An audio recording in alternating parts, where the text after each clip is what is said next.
Salam sejahtera, Ibu Bapak Saudaraku yang dikasihi Tuhan, lebih khusus warga Jemaat Gemis Patmos Tahuna yang dikasihi dan diberkati Tuhan.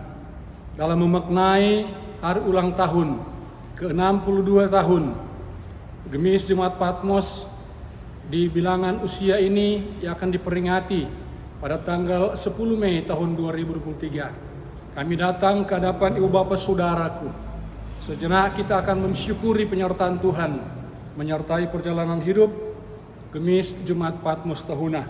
Ada firman Tuhan yang boleh kita pedomani untuk menjembatani perjalanan kehidupan kita di hari ini bahkan di hari-hari selanjutnya. Secara bersama kita akan membaca dari kitab Ulangan pasal 29 ayat yang kelima. Namun sebelum kita membaca dan merenungkan bagian firman Tuhan ini, mari sejenak kita bersyukur di dalam doa, kita berdoa. Ada ungkapan syukur yang patut kami persembahkan kehadirat-Mu yang kudus, ya Allah Bapa di sorga.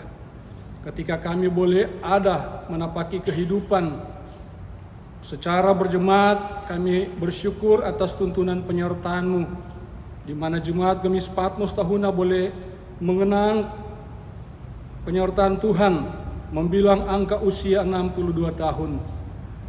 Kami pun membawa syukur ini ke hadapan-Mu sambil terus memohon kiranya Engkau menuntun menyertai kami. Ada bagian firman Tuhan yang hendak kami pelajari secara bersama.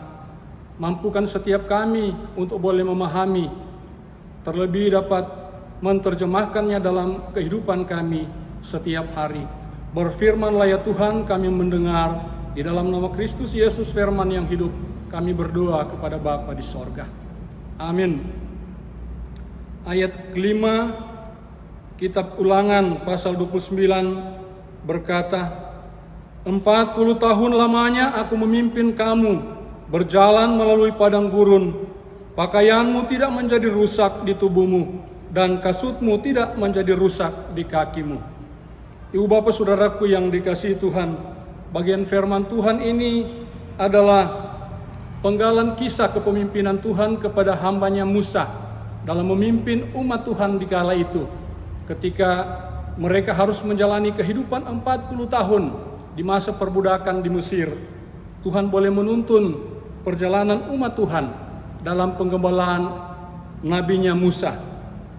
Ada berbagai persoalan kehidupan yang harus mereka rasakan ketika mereka berada di tanah perbudakan di Mesir. Di bawah tekanan kekejaman Raja Firaun, mereka hidup menderita, tetapi karena kasih kemurahan Tuhan, Tuhan menggunakan Musa untuk membebaskan bangsanya. Dalam perjalanan melepaskan umat Tuhan dari kungkungan Raja Firaun, Tuhan memberikan mujizat, mengingatkan Firaun bahwa Tuhanlah yang berkuasa atas kehidupan ini. Dan ketika umat Tuhan itu keluar dari tanah perbudakan menuju ke Kanaan, ada tuntunan penyertaan Tuhan. Ketika mereka harus berkembara di padang, di tengah hari yang terik, Tuhan menyediakan tiang awan untuk menudungi mereka. Bahkan ketika mereka harus berjalan di malam hari, ada tiang api yang menyertai mereka. Bahkan segenap kebutuhan kehidupan mereka, entah itu makanan dan minuman, pun disediakan Tuhan. Oleh karena itu, melalui Musa hambanya, Tuhan mengingatkan umat Tuhan bahwa mereka harus kembali kepada perjanjian yang telah dilaksanakan atau yang telah diberikan Tuhan kepada umatnya.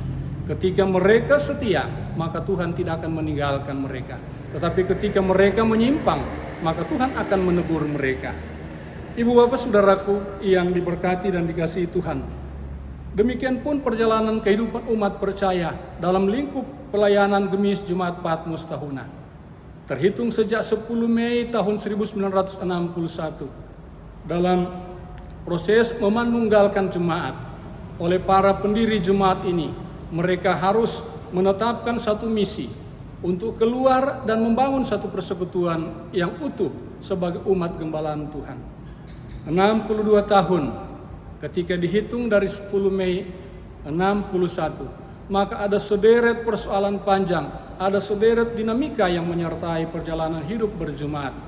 Namun kasih Tuhan senantiasa menyertai melalui Musa, Tuhan pun mengingatkan kita untuk senantiasa setia terhadap panggilannya.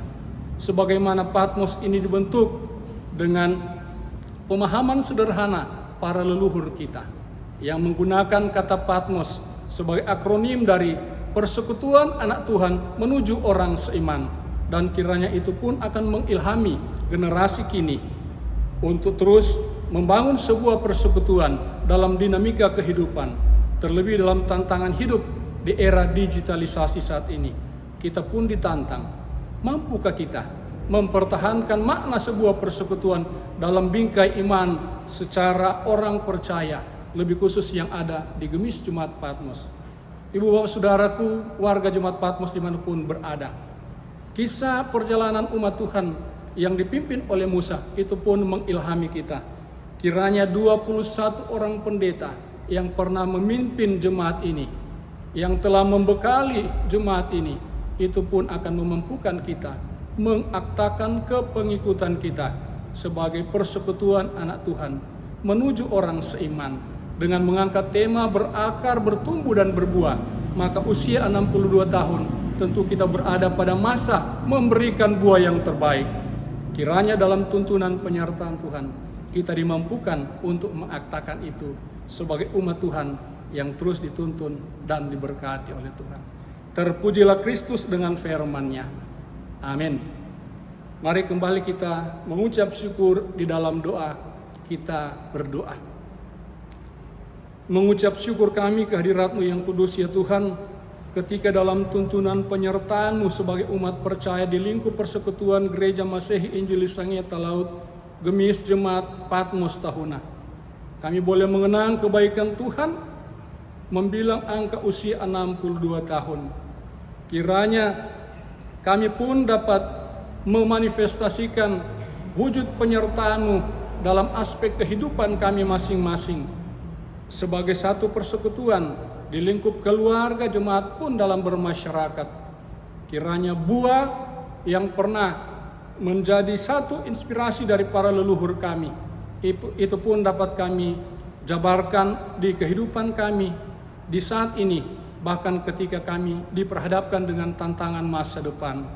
Engkau kiranya terus menyertai perjalanan hidup umat-Mu, sehingga apa yang menjadi cita-cita para leluhur itu yang akan diwujud nyatakan sebagai warga Gemis Jemaat Patmos yang terus bertumbuh, berakar, dan menghasilkan buah. Terima kasih Tuhan, ini doa ucapan syukur kami. Di dalam nama Kristus, pemilik kehidupan kami berdoa kepada Bapa di sorga. Amin. Shalom.